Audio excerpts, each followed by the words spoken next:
राजसाहेबांनी जी आज भूमिका मांडली ती सर्वव्यापी दृष्टिकोन ठेवून मांडलेली आहे.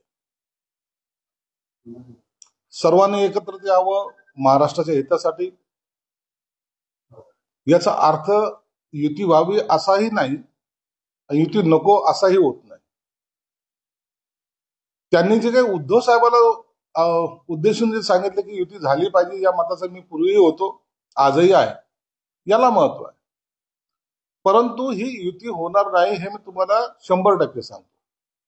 त्याची मागचे कारण असे आहेत, ज्या राजसाहेबांनी उद्धव साहेब पक्षाचे कार्याध्यक्ष व्हावे हा ठराव अधिवेशनामध्ये मांडला होता, त्याच राजसाहेबांना त्यांनी दूर करायचा प्रयत्न केला.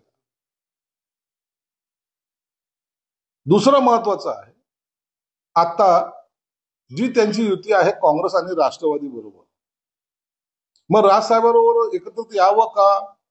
मग जर यायचं असेल तर मग काँग्रेस सोडावं लागेल, मग राष्ट्रवादी सोडावं लागेल. आणि यांना सोडल्यानंतर राजसाहेबांचं आणि त्यांचं जमेल का, हा मोठा प्रश्न त्यांच्या समोर आहे. आपल्या शिवसेनेमध्ये इतरांची हिस्सेदारी नको किंवा इतरांना बरोबर नको, आणि त्यातल्या त्यात जवळच्या माणसाला जवळ नको, हीच तर त्यांची भूमिका आहे. आम्ही जो उठाव किंवा बंडखोरी केली ज्याला म्हणतात, त्याचं कारण काय होते? काँग्रेस आणि राष्ट्रवादी बरोबर जाऊ नका हे आमचं मग सर्वात पहिली मागणी आमची ती होती. आणि आज राजसाहेबांनी जे काही आव्हान केलंय, ते आव्हान केल्यानंतर तातडीने त्यांना रिस्पॉन्स देऊन काँग्रेस आणि राष्ट्रवादीपासून दूर होतील आजच्या घडीला तर ते वाटणं शक्य नाहीये. म्हणून राजसाहेबांनी आव्हान याच्या पूर्वी सुद्धा केलं होतं, आणि नंतर त्यांनी हेही सांगितलं होतं की एका हाताने टाळी वाजत नाही, आणि तोच प्रकार आताही पुढे भविष्यात घडेल.